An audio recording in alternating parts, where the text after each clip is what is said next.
As many of you know, AASHE's mission is to inspire and catalyze higher education to lead the global sustainability transformation. AASHE members represent around 20% of the colleges and universities in the US, as well as institutions in 20 countries, including Mexico and Singapore. You can learn more about AASHE on our website, www.aashe.org.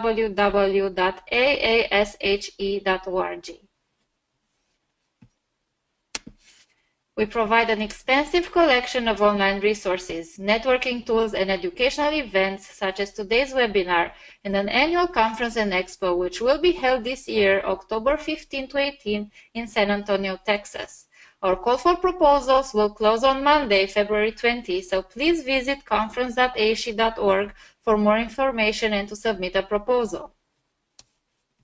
Before we start the webinar today, just a few housekeeping notes. Everyone in the audience is on mute. So feel free to ask questions or provide comments at any point during the webinar. You can do that by typing your questions or comments into the GoToWebinar questions pane. If you have additional questions, please email them to webinars@aashe.org. At the end of the webinar, you will have the option to provide feedback regarding today's presentation. We take your suggestions into account when planning for future webinars, so please fill out the post-webinar survey, and thank you in advance for letting us know your thoughts. Please note this webinar is being recorded. If you experience technical difficulties or have to leave early, you and others can view the recording later. Presentation materials and additional resources will be available after the live broadcast as well. I'd like to introduce today's webinar presenters and the agenda. In the interest of time, I will not go over today's presenters' bios, but you can find this information on the AASHE website under this webinar listing. Today's presenters were winners of the 2016 Campus Sustainability Research Award, and we invited them to share their projects, challenges encountered, and lessons learned. Brittany Supanik from the University of Michigan will describe how her team established a baseline for energy consumption and identified key areas for improvement. And Joanne Ma and Itai Porat from the University of Houston and their team investigated areas of high on-campus water consumption, discovered practical conservation methods, and mapped out implementation strategies. So finally, it is my pleasure to welcome all attendees and thank you for joining us today. At this time, I'm going to turn to Brittany to get us started.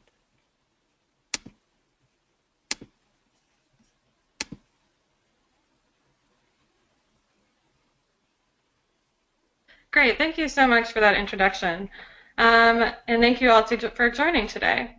So I'll be talking about my project, which is called Doubling Energy Efficiency at the University of Michigan by 2030.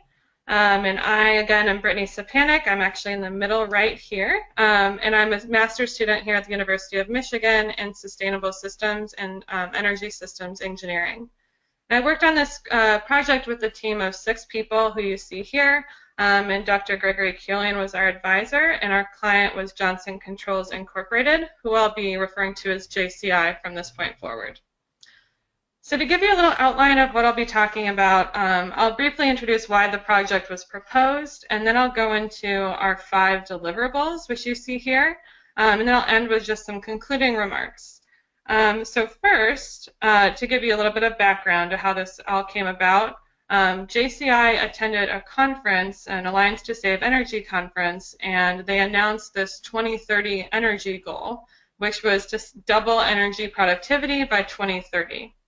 And they were really inspired by this goal, and the client, our JCI client, was a University of Michigan alumni, and he thought that would be a really cool thing to incorporate at Michigan. And so that's kind of how the project got proposed.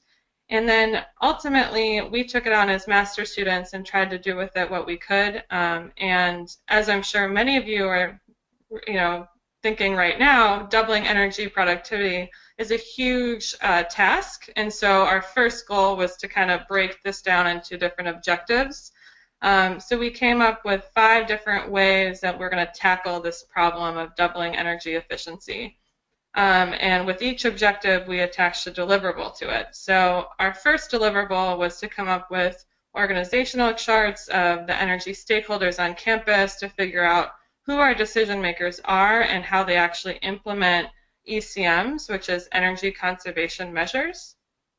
And then next we wanted to look at how the energy was flowing in and out of the university to get an understanding of where the energy was coming from and who were the big consumers.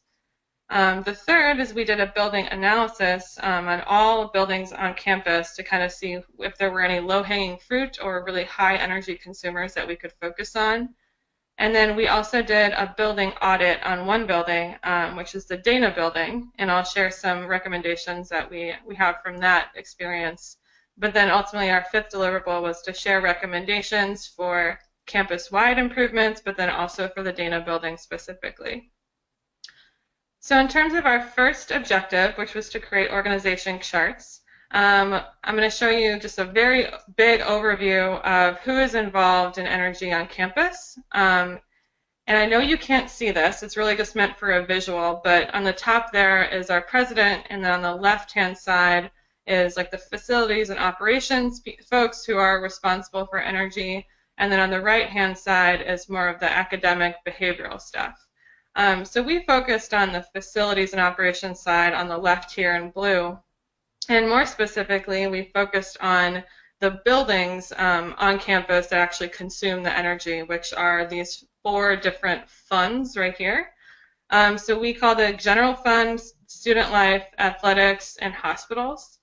And I call these funds because they're actually separated by budget stream. So the general fund is what you typically think of when you think of a university, and involves like the academic buildings and labs. And hospitals, for example, like they own their own budget and they get their own revenue. So they're separated completely by budget streams, which has some huge implications in terms of how they actually perform energy efficiency in their buildings. And from this process, that was really one of our major findings, was that they have differences in how they do energy efficiency. And I'll show you here that the general fund to the right, that is the only fund that actually has access to the energy management team in plant operations. And so they have a host of people there, the energy managers, that know how to actually do energy efficiency measures and that can help them with their buildings. But the other 3 funds aren't directly linked to that, so they don't have that same expertise. And so that was a really interesting finding that we learned. And when we came up with organization charts for each of these 4 funds, that became even more readily apparent. On the left-hand side here, you can just see there's a lot of human capital invested in energy efficiency in the general fund, whereas in the athletics fund, for example, even though they're doing a lot to progress sustainability and doing whatever they possibly can, they just don't necessarily have the resources that the general fund buildings do. So that was definitely something that was interesting to find. And then in terms of our second objective, we wanted to look at how the electricity flowed in and out of campus. So here is a Sankey diagram, in case you guys have not seen these before. Basically on the left-hand side is where all the fuel is coming to make the electricity, and on the right-hand side is where it's going. So here we can see on the right-hand side where most of the energy is being consumed, at least the electricity. And I know it's really small, so I kind of blew these up for you, but the top strand is our athletics fund, so it's not too big. It's that small brown band. And then the general fund, the large pink band, they consume about half of the electricity on campus. So it's a good thing that they have a structure for energy efficiency, because they definitely are the largest consumers. And then the smaller band below that is the student life funds, and then the hospital fund is also a significant energy consumer, and they own that. And now on the other side, we have energy is where we get all of our electricity from. And then you can see most of that actually is coal. So if you're not familiar with Michigan's energy mix, a large portion of that is coal. And we also make electricity on campus ourselves at our central power plant. And so between those 2 resources, that's really where we get our electricity from. And kind of on an unrelated note, but still interesting, we spend about $41 million a year just on coal for our electricity. So that was something that was really interesting to find. But just for this project, the left-hand side, so the supply side, we didn't really focus on that. We focused on the right-hand side, which is just building energy efficiency. So keep that in mind for the rest of this presentation. We didn't focus on renewable energy or any options on the left-hand side. We just focused on the right-hand side. And something else we did is we looked at the cost. So this diagram is set up the same way as the other one. So you can see that the general fund really is where most of the energy is being consumed, and then the hospitals is also a huge chunk here. And just to provide some context, each year the university spends about $109 million on just utility bills. So it's not a small chunk of change, it's a huge amount of money, and ultimately this could provide the business case for doing sustainability initiatives on campus. And so another thing that we did is we looked at how these 4 different funds changed over time. So in the middle column here, on the left-hand side, you can see the different funds. In the middle column, we looked at the energy consumption, the change in energy consumption over the last decade. And in the right-hand column, we looked at the change in space over the last decade. And you can see here that the general fund actually decreased their energy consumption overall, even though their space increased by 22%. So I think that really goes a lot to show how much having the energy management team help with energy efficiency in this area really does help. They've done a great job in making sure that their buildings are really efficient. And one thing to note here too is that the athletics funds is kind of the opposite, right? They have almost doubled their energy consumption, but they haven't doubled their space requirement. So we don't necessarily know why that's the case. I'm sure there's a very good reason for it, but that again would be something that another group could continue to look at in the future. And we also looked at each building on campus. So I know this is kind of a busy graph, but all of those lines represent a building, and there are 180 buildings that we looked at. And this is in terms of energy per square foot, which is also called energy use intensity. And on the bottom, you can see what each of those colors represents. So the very light blue is for medical buildings, and then the darker blue is for academic buildings.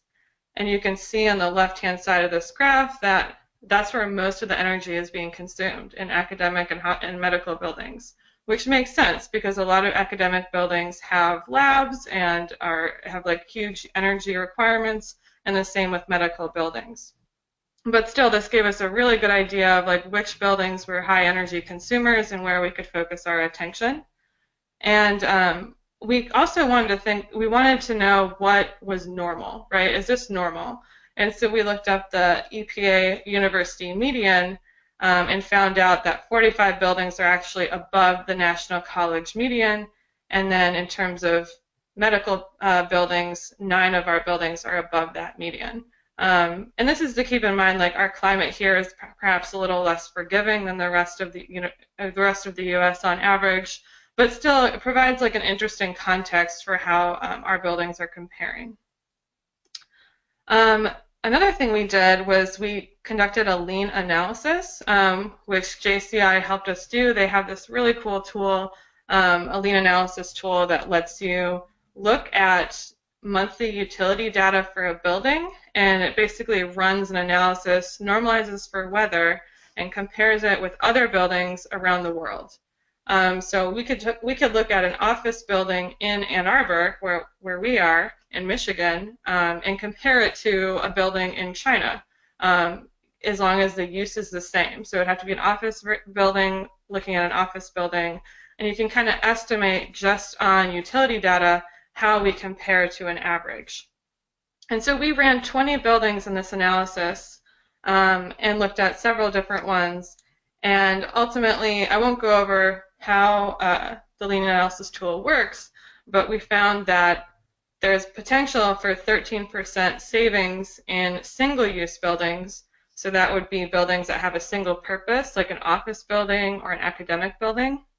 And then the mixed-use buildings, which would be like some offices and some labs, for example, there's about 21% potential savings.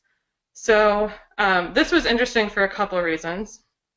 First, we found that there is potential to be more efficient in our buildings. But then the second is that doubling energy efficiency, which was our initial task, is pretty far out of reach. So that was really good to know. But ultimately, just in these 20 buildings, this tool also told us how much savings potential we have in terms of dollars. So we found that just in these 20 buildings, there's a potential to save $4.4 million if we were to decrease our consumption by 13 and 21%. So again, really huge impact, not only in terms of sustainability, but in terms of budget. So in terms of recommendations, I'll give some campus-wide ones first, and then I'll dive into the building audit that we did. But first, our first recommendation for the university was to come up with a campus-wide energy strategy. So that would involve 6 different tenets, and the first is to make a commitment, the second is to assess performance, and the third is to set goals. And ultimately, right now, the University of Michigan has done a lot in sustainability. I can't emphasize that enough. They really prioritize it, and they have already made a commitment to sustainability. They assess their performance every year through a sustainability report, and they've already set 6 really ambitious sustainability goals for 2025. So they've already done these 3 steps. But the 4th step, I think, is to create an action plan, and this is where we think they could really, that this would serve them really well. Because right now, the general fund has a very specific way to go about making energy efficiency improvements, but that's not spread across campus, and not all the time. Like the different funds talk to one another, but not in a way that would be streamlined towards making the same goal and really finding a path to get there. And of course, after they make a plan, we want to evaluate how the progress is, and then ultimately recognize achievement when you actually reach your set target. So that was just a very overview energy strategy that we recommended. And then we also recommended a different organizational chart. So if you remember before, the general fund was the only fund attached to the energy management team. Well, now we want to centralize that so that there would be an energy management center, and each different fund would have its own energy management team. And so that was one of our recommendations. And each energy management team would have energy managers in charge of different buildings. And then those building managers would work closely with those energy managers. And then ultimately, we wanted to have students involved in this as well, because a lot of energy efficiency is from the ground up. It's how we actually use these buildings on a daily basis. So we thought students could be really instrumental in making some behavioral changes that could affect how well the building does overall. Our third larger campus-wide recommendation was to create an ECM, again, an energy conservation measure structure that was streamlined throughout all the funds. So right now, the general fund does a building audit in each of their buildings every 1 to 3 years, and they come up with different efficiency measures that they think would improve performance, and they analyze those measures based on a payback period, so they have to have an 8-year payback period or less. And they look at how much greenhouse gas reduction it would cause. It gets approved, implemented, and ultimately, verified to make sure it actually happened. And so this is something we would recommend for all 4 funds, which would be assisted by the previous organization chart as well. But right now, the other funds do it very differently. Like the hospitals, for example, they have a budget for energy efficiency, and then they use whatever they can to implement different ECMs. So they're all very different, and the industry standard and what we would recommend is what the general fund is doing right now. Another recommendation we had was to focus on large energy consumers. So here we're looking at energy use intensity again, and we've divided the buildings into purpose. And ultimately, there are a lot of outliers that we think we could look into right away and try to figure out what's going on. And we did look into some of these, and we know why they're outliers now. But ultimately, this is how we would suggest they pick and choose which things to focus on first. Because as you can see, even though all these buildings have essentially the same purpose, their performance is very different. So it would be useful to see like why that is and whether or not something, some efficiency measures could be in place to fix that. And then in terms of the Dana building audit, I didn't have time to go through exactly what we did, but ultimately we went into one building and did a level 1 and 2 audit of that building. And we put in these data loggers all over to kind of understand what the lighting was like and what the temperature was like, because most of our classrooms have lighting sensors, so we can kind of get a sense of occupancy. And we found a couple of things, and based on that, one of our recommendations was to limit access after hours.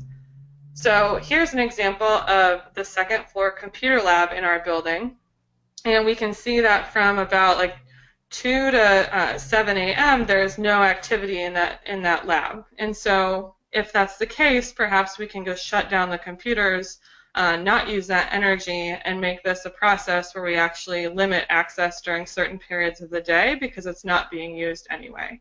So that was one simple example where we thought they could help decrease energy consumption.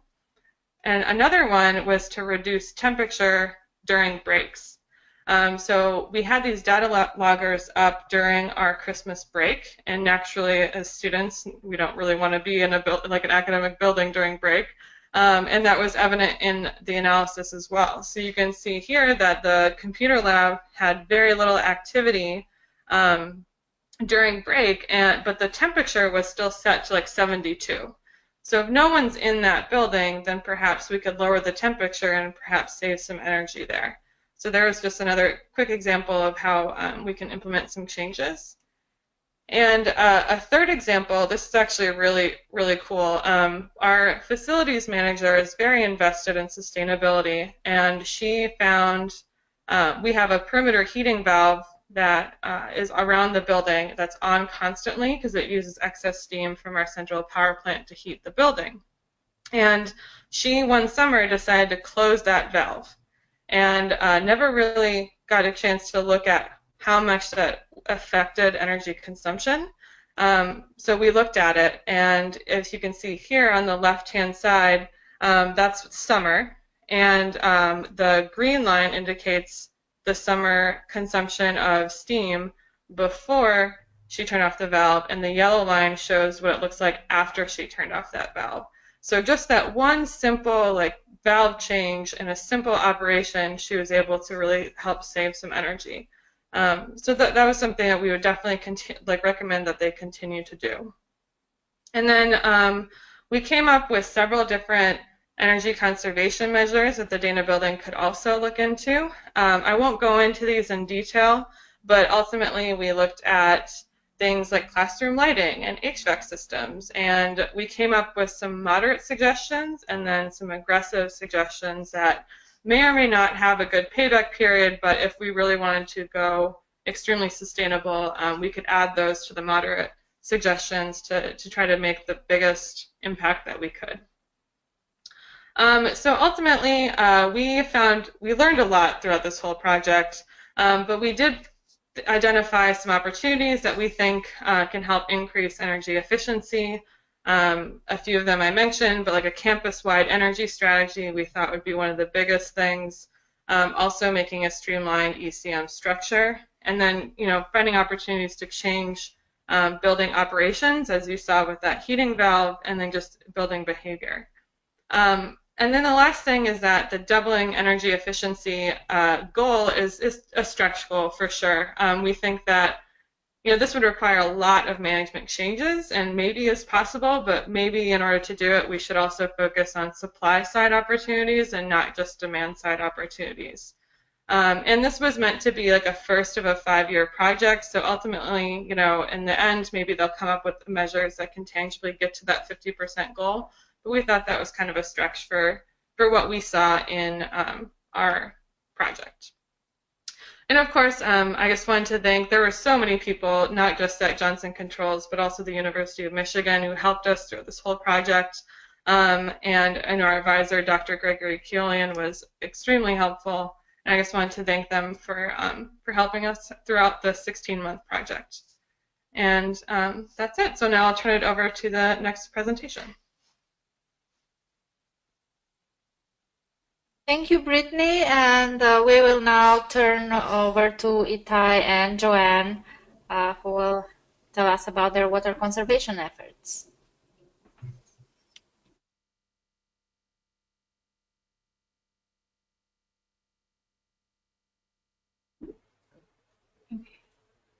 Hi, everyone. My name is Joanne, and this is my team member, Itai. Hi. And today we'll be discussing water conservation at the University of Houston. This was part of our project for energy and sustainability course. So yeah.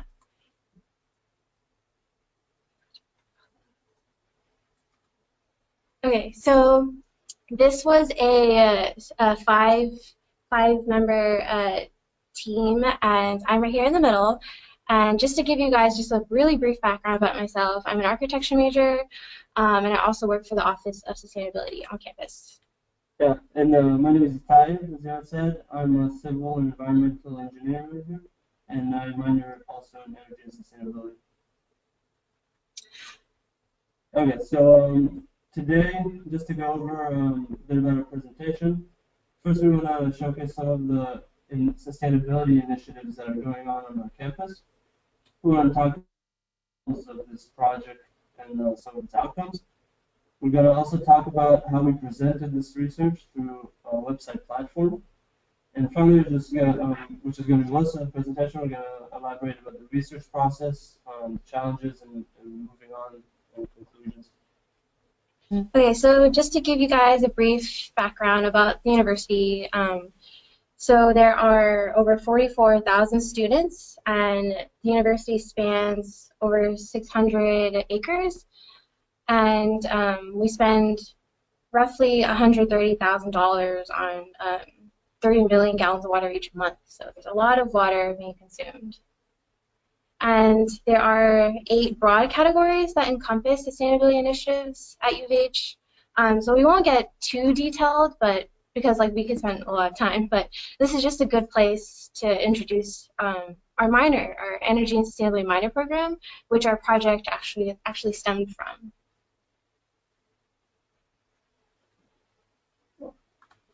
Okay, so a bit about the project. Like John said, it's part of the energy and sustainability minor.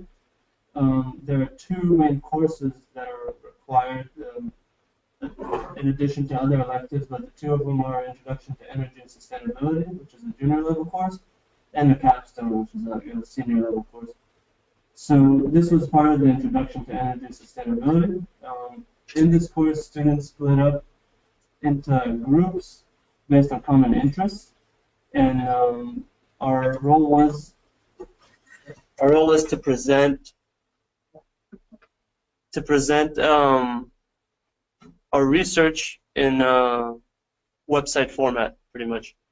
So each group was supposed to, like I said, pick a certain topic that was related to energy and sustainability. It had to relate to social aspects, environmental aspects, and energy aspects. So it was intended to introduce students pretty much to research methods, technical writing, and teamwork. And it's important to mention that the research was meant for educational purposes. It wasn't necessarily meant to be implemented or to be carried through. A lot of these projects were more kind of theoretical in nature, like some groups conducted research on the possibility of geothermal energy in Houston, which is not necessarily likely, but it was just an interesting question that they wanted to consider. But our topic, Joanne's going to talk about it more, we went with something a bit more feasible. So this is the layout of our website. We put everything together on a website platform, and we included the link in case you guys wanted to check it out. But this is just an overview of it. So, like Itai said, a lot of the students chose more specific topics like carbon taxation, hydraulic fracking, but we wanted to bring something more tangible to our community that has a higher chance at real-life application. And because water is so inexpensive, people often take it for granted. So we saw real value in this research topic, and we adopted this definition here of water conservation, and we always refer back to this whenever we do our research. So now we're going to get into the specific conservation methods that we chose to focus on, and throughout this we're going to kind of show you snapshots of the actual website, which you see right now. Just to give you an idea of how we presented this and how you could actually use the website to present research. Usually people are used to articles, journals, or papers, posters, things like that, but our project was a website. So the 4 conservation methods that we focused on were rainwater harvesting, landscaping and irrigation, fixtures and general appliances, and outreach and education within the campus and community. So to start with rainwater harvesting, rainwater harvesting is a system that uses roofs to pretty much collect precipitation. It moves this water into tanks. It filters it in certain ways through filters in the pipes and in front of the tanks, and then it can distribute it to whatever you need. It could be used for irrigation. Additional filtration could be used, and it would be made potable, drinkable. The rainwater harvesting we focused on was for non-potable uses, so it's pretty much for irrigation, because to make it drinkable, consumable for people, it has to go a lot of additional filtration, which kind of hikes the cost up. So we focused on irrigation. Now these are several advantages and disadvantages of these systems. So first of all, it reduces water bills. It uses water that would naturally just fall on the ground, that might run off, that would eventually, in Houston at least, would go to bayous and then to the ocean. It can be used for irrigation and fire control because it's stored right next to the buildings. And in Houston, we have a major problem with floods, as well as soil erosion. So if you think about holding off some of this water in tanks, it takes it away from runoff, makes flooding, it kind of helps the situation. Some of the disadvantages, there's a high initial cost. You have to invest in the pipes and the tanks, filtration, all that, and the installation, of course, which is pretty high cost. Unpredictable rainfall. You can never tell, certain months in different places it rains less, so you might get lower benefits. And maintenance, of course. You have to make sure the system is clean, it doesn't get plugged up by dirt and whatever can go through the filters. So this is just another picture of this from the website. Now, we looked into the on-campus implementation, and this is more of the details. So first of all, when you look at implementing such systems, you have to look at codes and regulations. For instance, in Harris County, where Houston is, the rooftop area has to be over 50,000 square feet, and it has to rain, I believe, over 20 inches per year. So, and there are a lot more requirements that you have to check, and I won't get into those here, but just make sure you go through those before recommending something like this. Again, you have to consider whether you want it for potable use and you need more filtration, or for irrigation where you need a bit less filtration. We focused on 3 buildings out of 11 potential ones that met the regulation criteria. We went with the largest rooftop area. You get the most water. They were distributed through campus, and they were close to fields that would need the irrigation. So here is a map. We got this from using Google Earth. It's free and it's a good program. So as you can see, these are the 11 buildings, and these are the 3 that we chose. So you see that each one, the one on the top right over there is near all the athletic fields. The central one is the student center, and there's also a big park next to it. And the one in the bottom right corner is the recreation center. Also, there's a big soccer field. And there you see the square footage of the roofs. Now, the next thing we had to check was monthly rainfall. Luckily, in Houston, we get a lot of rain. So Pretty much we see these are averages, monthly averages. You can sum them up. It comes up to about 54 inches per year. You can get this information from USGS or any local weather websites. So these are the equations that we used for the fiscal analysis. G is the gallons. 0.62 is just a conversion factor from the volume. So we have area in square feet, rainfall in inches, and so you want to convert that to gallons. And then we take a 0.85 safety factor to account for any losses. Wind takes away some of the water, evaporation, things like that. So take away 15% of that to get the actual. So here, if we use the monthly rainfall multiplied by the area of each of the buildings to get each month an approximate amount of gallons that would be harvested. And at the end that you see, you get a pretty massive amount of water, over 12 million gallons for a whole year. Again, this is an approximation. It could vary, but with such a large amount, you can clearly see that you can save a lot of water. Because any water that is used in this method is pretty much saved from potable water that would be used for irrigation. Then we did some analysis on the financial savings. If you take the amount of water that you save and you deduct that from the water bill, we pay in the University of Houston $4.20 for 1,000 gallons. You see, you can kind of see how much you would save. This we got from facilities. They gave us this information. So on the top is the amount of gallons you would harvest biweekly or monthly, and then the bottom is the total cost that you would be, total cost for the systems.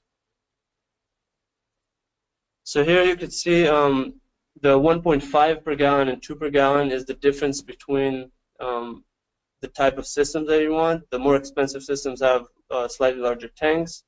They have it's differences in pipes, different filters. And here you can see with the cost that you would save from water bills, how long it would take to offset the initial cost of constructing the systems. So with the cheaper systems, it would take about 15 years. With the more expensive one, it would take about 20 years. And again, these are the findings reiterated. And yeah, it would take about 15 to 20 years to offset this cost. The second method is landscaping and irrigation. So landscaping generally, it's something that's very visually attractive, but it's also, you have to consider the water that it consumes. So irrigation, we focused on studies done with weather-based irrigation controllers. This study was done in Massachusetts, and it looked at how these weather-based irrigation controllers are used in residential and municipal settings. So first of all, these controllers use weather forecast, and they through that they estimate how much rain will fall. They have sensors that sense the moisture levels in the soil, and then they can kind of trigger automatically irrigation cycles. Instead of having it, let's say, set for every day at 6 a.m., it kind of senses that. There are many settings that you can mess around with and optimize them. So in the study, we pretty much saw, the people that conducted it found that it's much better used for municipal settings like athletic fields. Lower savings were found in residential, so they couldn't really correlate that as much. But pretty substantial savings were found in athletic fields, so it's like 121,000 gallons per acre per year. Now we did the same thing. We found areas of the athletic fields that we have. So here we chose 6 of them, and I'll go back to this. We converted the 121,000 gallons per acre to meter cubed per meter square per year. And with that, you can see that if you use this in Houston, with our rainfall that we showed before, you can save just over 2 million gallons per year, pretty much, which again is a pretty substantial saving. The next method is focusing on landscaping, not irrigation. We have xeriscaping is a method of using intentionally low water plants, regional plants that are native to the areas. Think about it, these plants evolved for millions of years just based on the regular precipitation, regular rainfall. They didn't need special watering. So using such plants and less turf, using gravel, mulch, you can pretty significantly reduce the consumption of these plants. So these are things that have already been done on our campus. This is an example of our school of music in two different pictures. So you can see the difference between the right and the left. You have much more gravel, less, a few less trees, but mainly less grass, less turf.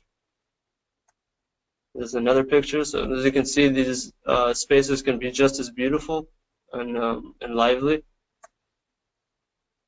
So again, to show our findings, weather-based irrigation controllers can, again, superimposing the findings from Ipswich, which generally in Houston we get more rain and it's a bit hotter, so there's likely more overwatering in Houston.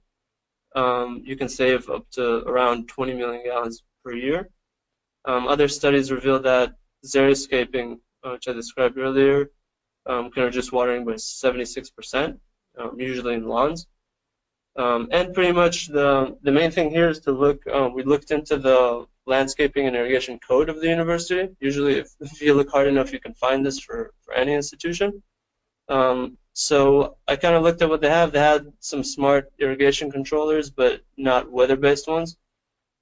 They had general comments about smart landscaping, but again, not specific plants. So that's something that can easily be found and recommended. We go over more detail on that in the website. So our next conservation method was water-saving appliances.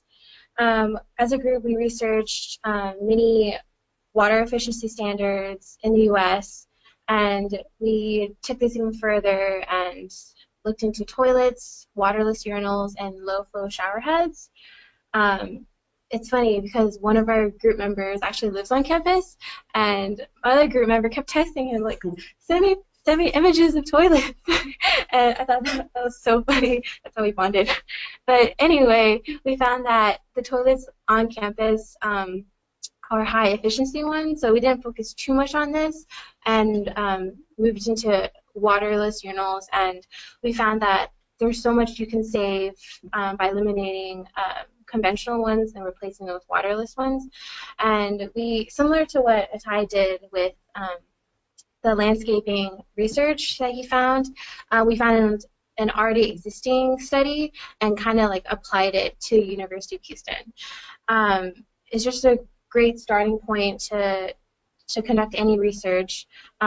We found that at the University of Houston, we can save a lot of water and money by replacing just like 3 urinals, and savings can increase if you increase the implementation on a bigger scale. So next we moved to low flow shower heads, and we found that there are a total of 68 shower heads at Moody Towers, which is a main dormitory building. We found that it uses 2 gallons per minute, and we recommended replacing all 68 with a different version, with a low flow version. And we consider the cost of each shower head, the total number of residents at Moody Towers, the average shower time, and the cost per 1,000 gallons, which we knew was $4.20. So we were able to find that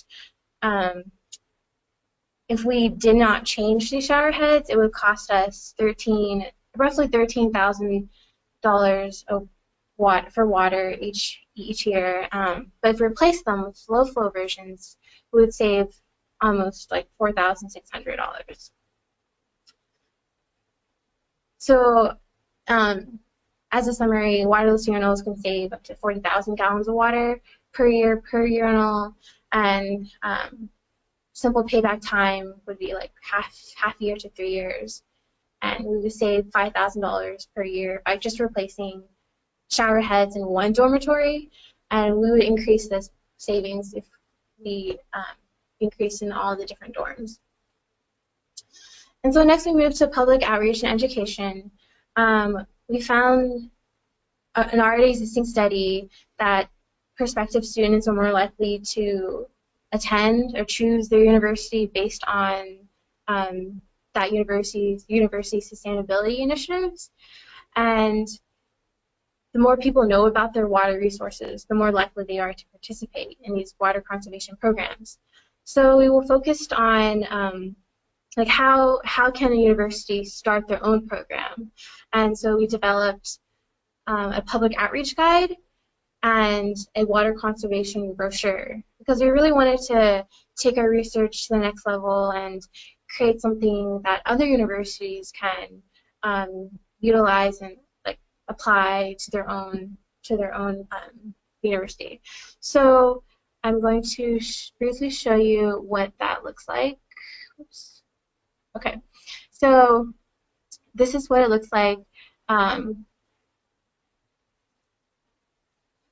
So we have the cover, and we utilized the university's like download zone. So I don't know if every university has this, but there are folders of different photos, like images, text, icons. So we utilized our university's resources and created our own type, but within the university branding standards. And we have like guides for facility services employees as well as the general campus community. I won't go too in depth with this because it's all on our website. And we also created this brochure, and we basically listed all of our conservation methods in one brochure, so it's easy to read, it's accessible to all, and it's just a good starting point for further campus improvements. Okay, so some challenges that we had as a group was just like setting up a time to meet, just typical group project problems. But at the end, we're really happy with our research, and it's always great to research something that anyone can relate to. So about taking the next step, the main problem is that we face earlier. Now it's not very prioritized. You can see maybe more in water is cheap. People don't really think about living in the capital cars. But on a bigger scale, in industrial facilities and institutions like the college campus that we consider, people don't necessarily think about that. So that's kind of our goal with the outreach and education part. Interdepartmental collaboration. It's also kind of difficult to get different departments to work together. You have facilities that services that maintain the campus. Reaching out to them can sometimes be tricky. You have to find the right people that are willing to collaborate. And finally, student involvement, getting people engaged and actually care about what you're trying to do, what you're trying to find, can also be challenging. We're really hopeful that this project can be a starting point for further campus improvements and research. We see this website as a platform for other universities to explore conservation opportunities that are unique to their own, and it is a framework of a larger picture. And we're hopeful that we can actually implement these conservation methods on campus. Yeah, so again, just to reiterate a point from the beginning, if anyone will have questions later, these aren't things that have necessarily been implemented. Honestly, we're not sure. Maybe facility service saw this website and they're like, wow, this is great, we're doing this all net. Probably not. But this was part of a student project for a course. Again, we went with something that seemed applicable, that seemed perhaps feasible, and now we're thinking about how to take this further and implement some of these things. So things that we thought about, outreach and education has very low costs. You don't need to buy things. You don't need to pay for tanks and for utilities and things like that. That's something that could always be done at a very low cost by students. So that's always a good place to start. So much for attending. Are there any questions? Yeah.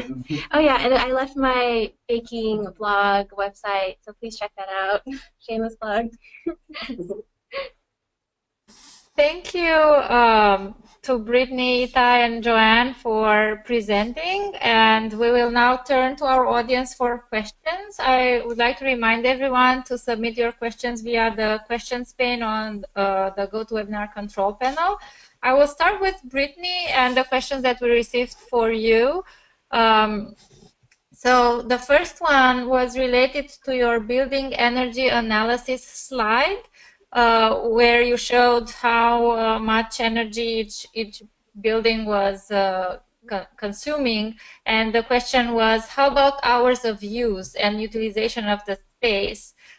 Should maybe that slide be disaggregated to give a finer usage analysis? Yeah, thanks. That's actually a really great question. And ultimately the answer is yes. And I think you're probably pointing to the fact that hospitals operate 24/7 and they run all the time. And ultimately that's something that the future groups could kind of disaggregate more, and I think that would be more enlightening. I do want to point out though that we one of our recommendations was going to be to close some buildings during hours of non-use, but it's university policy to have all buildings open all the time as long as you have access.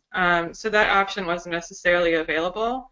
So technically, all the buildings are used 24/7, but ultimately, like hospitals are actively used. So that would definitely be something that we should look into a little bit more and and we should disaggregate it. Yeah, that's a really great question. Thank you, Brittany. And there was another question towards the end of your presentation. What do you mean by energy productivity and doubling energy productivity? Yep, that's another great question. So the Alliance to Save Energy, the conference that inspired our project, they describe productivity as energy productivity as getting twice as much economic output for every unit of energy input. And that works really well on a national scale because you can look at overall energy consumption and GDP as a measure of productivity. And the reason we actually spent several months trying to figure out how to do productivity at the University of Michigan, and we ran into a lot of issues. Like, how do you measure how productive a university is? Do you measure how many research dollars it gets, or how many papers are published, or how many patients go through the hospital system? There's a lot of factors, and we tried to make an equation that fit, but ultimately we decided to change from energy productivity goal to an energy efficiency goal. So our project did not focus on productivity, and I may have misspoke there, but we only focused on energy efficiency and specifically in the demand side and not the supply side. So hopefully that helps clarify a little bit more. Thank you. Another one on the work on the project. How did you structure the tasks, and did each student work on everything? Yeah. So, is that for me? I'm sorry. Yes, for you. Okay. Yeah, so we kind of, once I mentioned we started off with the goal of doubling energy productivity, and we switched to energy efficiency then. And like I mentioned, we came up with several deliverables, and we did actually split up those deliverables between the 6 of us. So we had teams of 2, and then we kind of switched back and forth to make sure that we kind of covered everything. But ultimately, we worked in teams of 2 because, as the previous presenters alluded to, meeting with 6 people is really complicated.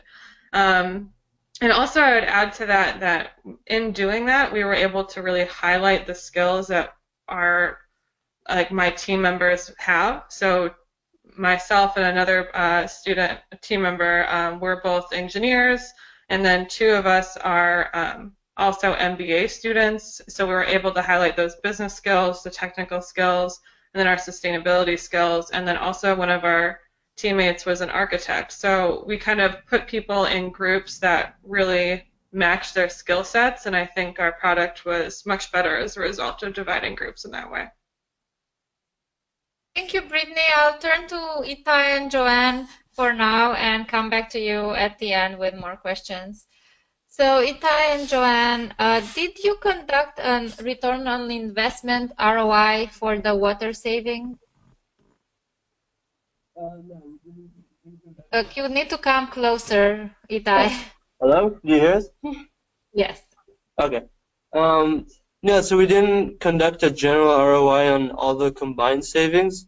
That would definitely be something good to do as a next step to kind of show the combined effect, perhaps, of all these methods. But each one, we did see what the return would be compared to the current utility bill. I think what else? Okay. Did you, on the waterless urinal, did you calculate the maintenance costs associated with the waterless urinal? Yes, we found an existing study that 3 urinals can reap a lot of savings, and so we applied that to our university, and it would cost like $700 to install just 3, and we took that number into our research. Yeah, so generally things like maintenance and putting in utility installation of utilities like that, we didn't take as much into account because these are they might be things that private contractors would have to come to do, and then yes, that would be in the price.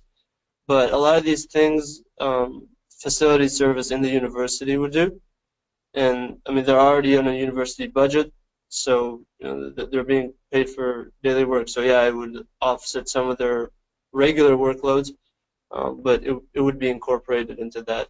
So let's say maintenance for additional cleaning, let's say, things like that. Thank you. Did you consider the 0.8 GPF toilets? And I guess GPF stands for gallons per flow. 0.8, I don't believe we did.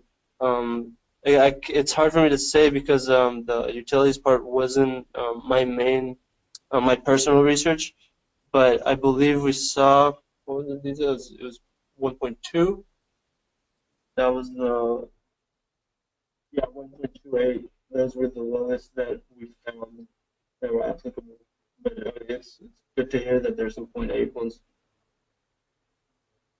And in the same type of question, we have another one. Did you look at the GPM for bathroom and kitchen faucets? Did you consider aerators? Oh no, we didn't branch out into sink faucets.